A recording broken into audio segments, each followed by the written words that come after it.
Good evening Indian comics fans. मैं Indian comics God आपका एक बार फिर अपने चैनल में स्वागत करता हूं। दोस्तों, लास्ट खोर का तीसरा और अंतिम पार्ट लेकर मैं आपके सामने हूं। फ्रेंड्स, आपको ये कॉमिक्स कैसे लगी और इसके साथ मेरा वॉइस ओवर कैसा लगा, इस बारे में आप कमेंट करके ज़रूर बताएं। और आपको किसी और कॉमिक्स का वॉइस ओवर चाहिए तो वो भी कमेंट में बता सकते हैं। तो चलिए दोस्तों, शुरू करते हैं। इस संसार के सभी प्राणी कुदरत की देन हैं, चाहे वो मनुष्य हो या पशु पक्षी। सभी को जीने का समान अधिकार है। लेकिन आज कुछ मनुष्यों ने अपने दिमागी ताकत के बल पर पशु पक्षियों से उनका यह अधिकार छीन लिया है। जाहिर है, निरीह पशुओं का शिकार उनकी बहुमूल्य सुंदर खालों के लिए, हड्डियों के लिए, सींगों व दांतों के लिए, मांस के लिए। क्या पशु पक्षियों पर होने वाला ये अत्याचार रुकना नहीं चाहिए? किसी न किसी को तो पशुओं के खिलाफ हो रहे इस अन्याय के खिलाफ आवाज़ उठानी ही होगी। और अगर ये बीड़ा मैंने उठा लिया है तो इसमें गलत क्या है चाचा जी? राम शर्मा का स्वर एकाएक गंभीर हो उठा।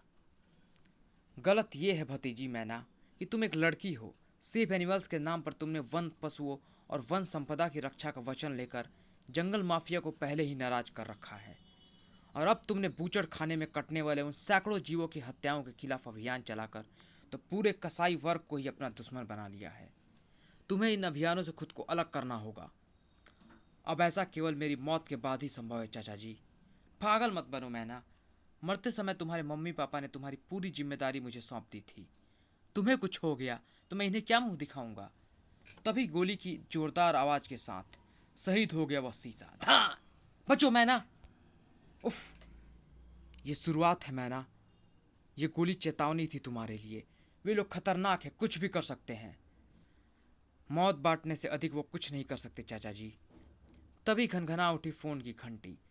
उधर से जो कुछ कहा गया उसे सुनने के बाद, नहीं, ये नहीं हो सकता।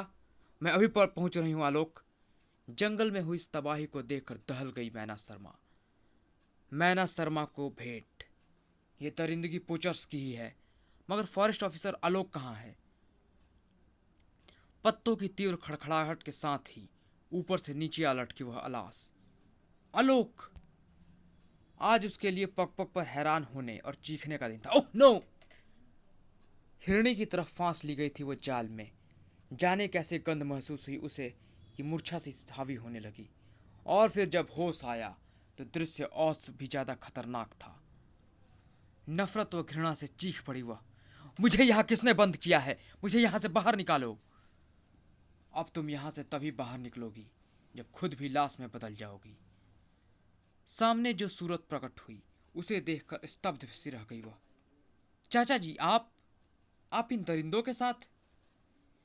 यहाँ मैं तुम्हारे सामने बूचड़ किंग की हैसियत से प्रस्तुत हुआ हूँ, जिसका मीट एक्सपोर्ट का धंधा तुम्हारे कारण चौपट हो गया है मीना, और जिसने तुम्हारी मौत का फरमान खुद जारी किया है। तुम्हारे घर पर गोली तुम्हें डराने के लिए देशमुख ने ही मेरे आदेश पर चलाई थी। आलोक को हमने ही मारा है। और मिलो, ये है मेरे धंधे में मेरे पार्टनर्स, आरा मशीन के मालिक देशमुख, वन पशुओं के शिकारी जगत प्रसाद, और हमारा साथी कसाई, जो पशुओं की तरह ही छील देता है हमारी राह में आने वाले दुश्मनों को भी। बंद क्यों? बूचड़ खाना बंद करके हमारा धंधा चौपट करना चाहती थी तू कुतिया? इन्हीं जानवरों को बचाने का वचन लिया था ना तूने। अब हम देखेंगे कि ये जानवर भी तुझे बचा पाते हैं या नहीं, क्योंकि अब तुझे इन्हीं के बीच जिंदा रहना है। और यही जानवर तेरा लंच है और यही तेरा डिनर भी। जानवरों पर बहुत रहम आता है ना तुझे, तो इनके भी तब एक इंसानी मुर्जा भी मौजूद है। खूनी स्वर में दहाड़ उठी मैना। तुम चारों को मैं भयानक सजा दूंगी। फिलहाल तुझे इस यात्रा को भुगतना है भतीजी। धड़ाक! इस इलाके में चारों तरफ हमारे आदमी फैले हुए हैं। अगर तुम जिंदा बची तो फिर मिलेंगे। उन सींचों पर ऐसी झपट पड़ी वो, मानो बाजुओं की ताकत से उनको चीर डालेगी। तुम्हें अंजाम भुगतना होगा कमीनों। मगर नाजुक कलाइयाँ भी कहीं फौलाद का सामना कर पाई हैं। कुछ चीखें तो पत्थरों से टकराने के लिए ही होती हैं। कोई है? कोई है? हाँ थी, बिल्कुल थी। वहाँ मुर्दा होती उसकी चीखें थी, साए साए कर चलती हवाएं थीं। उस नरक में वो उसका तीसरा दिन था। मुझे जीने की शक्ति दे भगवान, मुझे जीना है। उन दरिंदों को सजा देने के लिए जीना है मुझे। चप्पे चप्पे पर सड़ रही मुर्दों के भयानक बदबू बदबदाई हुई थी। एक तरफ भूख ने उसकी अतड़ियों को खींच रखा था, दूसरी ओर चुभ हो रहे थे प्यास ने गले में काटे। मन में प्रबल इच्छा थी जीने की, मगर मौत जिंदगी के दरवाजे पर जैसे दस्तक दे रही थी। मौत नहीं चाहिए मुझे, जिंदगी चाहिए, मुझे जिंदगी चाहिए। मगर सांसों को चलाने के लिए जैसे ऑक्सीजन की जरूरत होती है, रोशनी को जगाने के लिए जैसे सूरज की रोशनी की जरूरत होती है, दिन को उगाने के लिए जैसे रात की जरूरत होती है, ठीक उसी तरह जिस्म को चलाने के लिए जरूरत होती है ऊर्जा की, जो हासिल हो सकती है सिर्फ खाने से। इंसानियत की सारी हदें पार करती चली गई मैना। आंखों में सुर्ख डोरे वहसियत और जुनून लिए बढ़ते चले जा रहे थे। 20वें दिन। अब तक तो मर गई होगी। मैं भतीजी के खून से हाथ रगने से बच गया, मगर पिंजरे के निकट पहुंचते ही चारों के चेहरे पर जैसे स्याही सी पुत गई। ओह नो, पिंजरा टूटा पड़ा है। मैना शर्मा पिंजरे में नहीं है। उधर देखो, सभी लाशें अधखाई पड़ी है। नहीं, ये नहीं हो सकता। मैना ऐसा नहीं कर सकती थी। मैना ऐसा कर सकती थी, इस बात की गवाह थी खुद लाशखोर। मुझे मुर्दों की भूख है। उसे लाशखोर बनाने वालों के सिर पर अब मैं काल बनकर थरथराऊंगी। कौन है तू? मुझे यह सब क्यों बता रही है? इसलिए ताकि तुझे तेरे सारे गुनाह याद आ जाएं, और दरवाजा तोड़ने के बाद अब मैं तेरी हड्डियां तोड़ सकूं। धाड़! तेरे जिस्म और तेरे बेरहम ख्यालों से तेरी रूह का रिश्ता तोड़ सकूं। धप! तुमसे लड़कर मैं अपनी शारीरिक ऊर्जा खर्च नहीं करूंगी। जहरीली तीरों ने उन्हें बेहोश कर दिया। काली विधवा ने कसाई को उल्टा लटका दिया, और ये तेरे सांसों को जोर को तोड़ने के लिए। लेकिन अब उसके लिए ऐसा करना संभव नहीं था। उफ, यह क्या? उसे इतनी आसान मौत कैसे मिल जाने दूं? एंथोनी को देखकर ही कसाई के तिरपन कांप गए थे। कौन हो तुम? लेकिन जवाब शब्दों के रूप में ना मिला उसे। Anthony, Anthony Gonsalves. उफ! एंथोनी का एक ही कानून है, यानी जैसे को तैसा। क्या? शिकार गायब? किसने गायब किया उसे? यकीनन वो कसाई का साथी नहीं था। होता तो मुझे पहले खत्म करता। मगर काल एक जगह पर नहीं ठहरता। उसके पाँव में चक्कर होते हैं जो उसे घुमाते रहते हैं। जिंदगी को उनके लिए दोजक बना दूंगी जो दूसरों की जिंदगी को अपनी जागीर समझते हैं। ऐसे ही लोगों में से एक है देशमुख। इन सब पेड़ों की चिराई आज शाम तक हो जानी चाहिए, क्योंकि कल नए पेड़ कटकर यहाँ पहुंचने वाले हैं। कल तो अभी बहुत दूर है देशमुख। धड़ाक! तू तो आज ही देखेगा खुद को चिरता हुआ। नहीं! देशमुख की चीखें आरा मशीन के जबरदस्त व तेज शोर के रहमो करम पर थी। मैंने तुम्हारा क्या बिगाड़ा है? कौन हो तुम? छोड़ दो मुझे प्लीज। बंद कर दो आरा मशीन को। एक भी नारी पर हुआ अन्याय इस पूरे पुरुष समाज पर कलंक है, जिसे मैं तुम्हारे खून से मिटाऊंगी। कलंक खून से ही मिटेगा, पर खून तुम नहीं बहाओगी। खून बहाएगा ये मुर्दा। एंथोनी के हुलिये ने शायद देशमुख की 7 पुश्तों तक को हिला दिया था। तुमने तुमने एक लाश की तरह हुलिया क्यों बना रखा है? कौन हो तुम? Anthony, Anthony Gonsalves. मेरे दूसरे शिकार को भी शायद वही ले गया है। मुझ पर यह भार भी शायद उसी ने किया है। लेकिन वो है कौन? मेरे कांटे में फंसे मेरे शिकारों को मुझसे लूटकर वो आखिर क्या जाहिर करना चाहता है? खैर, जल्दी ही मैं उसे भी अपने कांटे में फांस लूंगी। मगर फिलहाल तो मुझे उसे मौत के शिकंजे में फंसाना है, जो एक निरीह प्राणी को पंजे में फंसा देख खुश हो रहा है। जबकि फंदा फंदा तो खुद उस पर भी मौत का कस रहा है। उसे डॉट मारकर बेहोश करो और आरी लाओ। स्वार्थ की धूल से अंधी हुई तुम्हारी आंखें इस बेजुबान प्राणी का दर्द नहीं देख पाएंगी। तुम्हें इस दर्द का एहसास कराने के लिए अब मैं तुम्हारे बदन चीर डालूंगी जगत प्रसाद, और बहा दूंगी तुम्हारे रक्त में बहते बेवफाई के खून को। उफ नहीं! तभी एक झटके के साथ वही जाम हो गया जगत प्रसाद, और वह दृश्य देख तीखे व्यंग से उठ मुस्कुरा उठी काली विधवा। अपने ही फैलाए जाल में फंस गया न जगत प्रसाद। अब तुझे इस कैद से तेरी मौत ही बाहर निकालेगी। गलत! इस फंदे से इसे मैं बाहर निकालूंगा तुझे बेहोश करने के बाद। उफ! ये वार उसी रहस्यमय शख्स ने किया है। कटे वृक्ष के समान गिरती चली गई, जबकि एंथोनी ने अपना हाथ अभी रोका नहीं था। ऐसे लोगों को मैं मौत से पहले भी हर क्षण मौत देता हूँ। जल्दी ही अपनी मस्तिष्क को नियंत्रित कर खड़ी हो गई काली विधवा। मेरे तीसरे शिकार को भी वह ले जाने में कामयाब हो गया। अब अपने चौथे शिकार के साथ मैं करूँगा उसका भी शिकार, और मेरा चौथा शिकार मुझे इस बूचड़ खाने में मिलेगा, फ्रेश मीट, जो इस बूचड़ खाने को हटाए जाने के विरोध में यहाँ धरना दे रहा है। बूचड़ खाना बंद नहीं होगा, नहीं होगा, नहीं होगा। बूचड़ खाने की खून के कीचड़ से सनी जमीन पर पांव रखते ही थरथरा उठी वो भी जिसका नाम काली विधवा था। उफ, हजारों बेजुबान प्राणी यहाँ मांस भक्षियों के स्वाद की भेंट चढ़ जाते हैं। उनके खून से दलदल बन गई है जमीन। इससे ज्यादा घिनौना कुछ भी नहीं हो सकता। और इसी बूचड़ खाने को बंद किए जाने का विरोध किया जा रहा है। क्यों? राम शर्मा के रिवॉल्वर से पहले चला काली विधवा का हाथ। उफ, ये कौन है? पशु पक्षियों पर हो रहे इस जुल्म के खिलाफ मैना शर्मा जैसी कई और जवानों को भी आवाज उठानी होगी।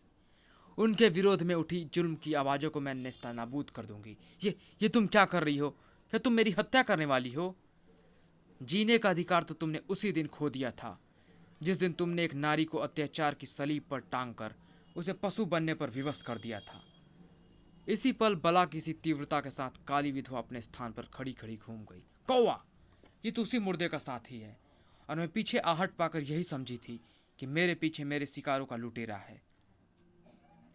मैं जानता था कि इस बार तू चौकस होगी और अपने पीछे हल्की सी आहट के लिए भी तेरे कान बेचैन होंगे। इसलिए मैंने प्रिंस को तेरे पीछे आहट करने के लिए भेज दिया था। फिर धोखा खा गई मैं। मुझे पहले ही समझ जाना चाहिए था कि उन लोगों को खुद सजा देने के लिए एंथोनी मेरा पीछा करेगा। वो मेरा शिकार है नहीं, था काली विधवा। अगर ये एक झटके की मौत मारा जाता तो उन लोगों के लिए सबब कहाँ बन पाता, जो दरिंदगी को अपनी जेब की चिल्लर से ज़्यादा कुछ नहीं समझते, जिसे जब चाह खर्च कर दिया। जैसे को तैसा कि जिस जुबान को ऐसे लोग समझते हैं, मैं इन्हें उसी जुबान की भाषा में समझाने के बाद ही मौत दूंगा। चल प्रिंस, चल मेरे साथ। नुकीले एरो की मदद से जाल की रस्सियां काटकर जल्दी ही कैद मुक्त हो गई काली विधवा की आंखों की सुर्खी बढ़ने लगी। मुर्दे से शिकस्त को मैं बर्दाश्त नहीं कर सकती। मुझे ढूंढना ही होगा उसे, मगर कहाँ, कैसे ढूंढूंगी उसे? बड़बड़ा उठी वो एंथोनी के कहे उन शब्दों को। जैसे को तैसा, ओह हाँ, एक रास्ता तो मुझे उस मुर्दे ने ही अनजाने में दे दिया है। मगर फिलहाल उस रास्ते से चलकर उस जगह पर आ पहुंची थी वो मौत, उस मुर्दे के रूप में, एंथोनी के रूप में। इसी पिंजरे की सलाखों को चौड़ा करके भागी थी मैना शर्मा, और अब उन सलाखों को फिर से दुरुस्त करके इसी पिंजरे को मैंने तुम्हें सजा देने के लिए तैयार किया था। तुम्हारे चौथे साथी को भी मैं यहाँ ले आया हूँ शैतानों, क्योंकि ये सजा तुमको एक साथ भुगतनी होगी। याद करो, याद करो उस यातना को जो तुमने एक निर्दोष लड़की को दी थी। उस यातना ने उसे लाशखोर बना दिया। मुर्दे खा खाकर वो अपना मानसिक संतुलन खो बैठी थी। पशु बन गई थी वह, इसीलिए, क्योंकि वह जीना चाहती थी। तुम सबके अंत देखने के लिए जीना चाहती थी वो। जीने की इच्छा क्या क्या करवा सकती है, यही दिखाना है मुझे तुम्हें भी। तुम्हें अपने आसपास मौजूद उन सड़ी गली लाशों को खाना होगा, जिन्हें मैंने प्रिंस की मदद से जंगल में से तलाश किया है। नहीं, ये हमसे नहीं होगा एंथोनी। तो फिर तुम्हें जलना होगा नरक की आग में। नहीं। मुर्दे की फेंकी ठंडी नरक की आग चारों के जिस्म से जैसे उनकी रूहों तक को खींचे दे रही थी। नरक की ये आग जलाती नहीं जालिमो, सिर्फ तड़पाती है, और मौत से भी ज्यादा तड़पाती है, क्योंकि यह जिस्म को नहीं, रूह को खसोटती है। इसे रोक लो एंथोनी। और तब मुर्दे खाने पर विवश हो गए चारों। एंथोनी को भी रोक लेना पड़ा अपना हाथ, क्योंकि प्रिंस आ पहुंचा था और उसे दे रहा था वह सनसनीखेज समाचार। काऊ काऊ। ओह, मुझे इसी क्षण की प्रतीक्षा थी प्रिंस, इसीलिए मैंने शहर के गिने चुने कब्रिस्तानों पर नजर रखने को कहा था। मैं वहां पर जा रहा हूं प्रिंस, तू इन पर नजर रखना। इनके हाथ और मुंह तब तक नहीं रुकने चाहिए जब तक इनकी सांस में सांस है। एंथोनी के रोम रोम में उस वक्त जैसे विद्युत सी दौड़ रही थी। मैं जानता हूं लाशखोर, काली विधवा के मुंह से तुम्हारी सारी कहानी मैं सुन चुका हूं, कि मुर्दे तुमने सिर्फ जिंदा रहने के लिए खाए, ताकि उन कमीनों को सजा के मुकाम तक पहुंचा सको।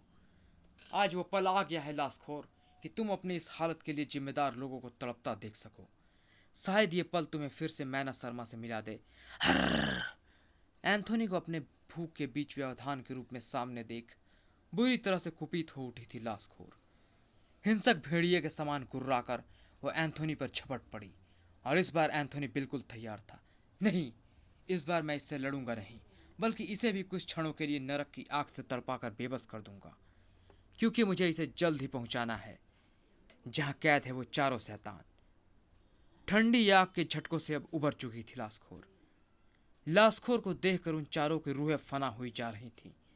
एंथोनी की सर्द आवाज भी उनके रोंगटे खड़े किए दे रही थी। पहचानो इसे कमीनो, पहचानो, यही है मैना शर्मा। लेकिन आज ये क्या से क्या बन चुकी है।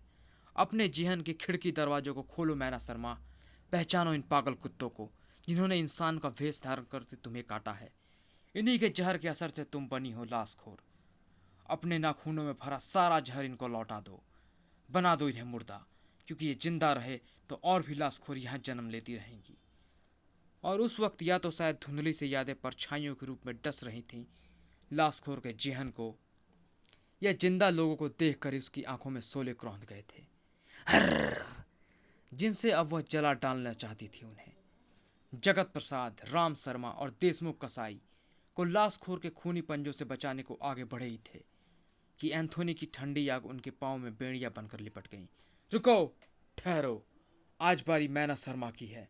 आज तुम सब सिर्फ चीखोगे, उससे दया की भीख मांगोगे, मगर उस पर हाथ नहीं उठाओगे, वरना तुम्हारे जिस्मों के परखच्चे उड़ा दूंगा कमीनों।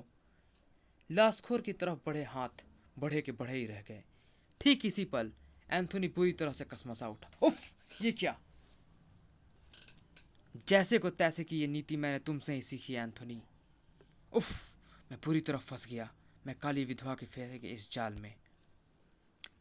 यहाँ से मैं टेलीपोर्ट भी नहीं हो सकता, क्योंकि इस बोरी में ऐसा कोई छिद्र तक नहीं है जहाँ से मैं बाहर के उस स्थान को देख पाऊँ जहाँ की मुझे टेलीपोर्ट होना है। प्रिंस, शाबाश, कोशिश कर। प्रिंस बेचारा क्या जानता था कि वो बंधन सिलिकॉन रोप के थे जिन्हें काटना आसान न था। यही वो पल था जब पिंजड़े में चार शैतानों ने झपट कर लाशखोर को दबोच लिया। हमें यहाँ से निकालो, वरना इसे जान से मार देंगे। और इसी के साथ ज्वालामुखी का जबड़ा जैसे खुल गया। जान से जाओगे अब तुम चारों कमीनों। लावा उन बेरहमों को झुलसाने के लिए उबल पड़ा। दया, वो प्रेम की एक देवी को लाशखोर बना दिया गया, जिसकी वजह तू है। पवित्र रिश्तों को लाश का रूप देकर उसे अपने स्वार्थ की चिता में धू धू कर जलाने वाला राक्षस है तू। दम घुटने के कारण हाफती हुई सी तड़प कर एक तरफ को जा गिरी लाशखोर भी। उस समय उसे चारों तरफ अंधेरा सा दिख रहा था। ठीक उसी पल तड़ाक, उफ! चोट इतनी शक्तिशाली थी कि चकरा उठी वह आंधी भी। पीठ पर पड़ी उस जबरदस्त ठोकर के बाद खुद को पिंजरे से बाहर गिरने से बचा नहीं सकी थी काली विधवा, जबकि अंदर उसी वक्त एक तूफान सा आने वाला था। राम शर्मा, हमने उसे इस वक्त जिंदा ही पिंजरे में छोड़कर जो भूल कर दी थी उसे अब सुधार लेते हैं और हम ठिकाने लगाते हैं उस चुड़ैल को। काली विधवा की धुंधली आंखें भी सिर्फ इतना ही देख पाई थी। उसका मस्तिष्क अंधेरे में डूबता चला जा रहा था। दबा दे इसका भी गला। शायद मैं बेहोश हो रही हूँ। ये लोग न मुझे जिंदा छोड़ेंगे न लाशखोर को। अब एक ही रास्ता बचा है कि मैं एंथोनी को उस कैद से मुक्त करवाने की चेष्टा करूं। बोरी का मुंह खुलते ही बाहर आ गया एंथोनी। तूने सही वक्त पर सही निर्णय लिया है काली विधवा, क्योंकि अब जिन जालिमों को भयानक मौत देने के लिए बाहर आ गया है एंथोनी गोंजाल्वेस। एंथोनी का रोष उसके उस प्रलंकारी वार से प्रकट हुआ। कुत्तों की तरह ही मौत तुम्हें मिलनी चाहिए कमीनों। तत्काल ही तूफानी झोंके या बवंडर की तरफ अंदर दाखिल हुआ। पाप के चेहरे को आज मैं कुचल डालूंगा। उन्हें तब ही छोड़ा एंथोनी ने जब उनके चेहरों पर आंख, नाक, मुंह की जगह दिखाई पड़ने लगा था सिर्फ खून। मगर सहसा ही तीव्र चीखे व चित्कार सुनकर उन लाशों को वहीं पटक कर वह पीछे पलटा।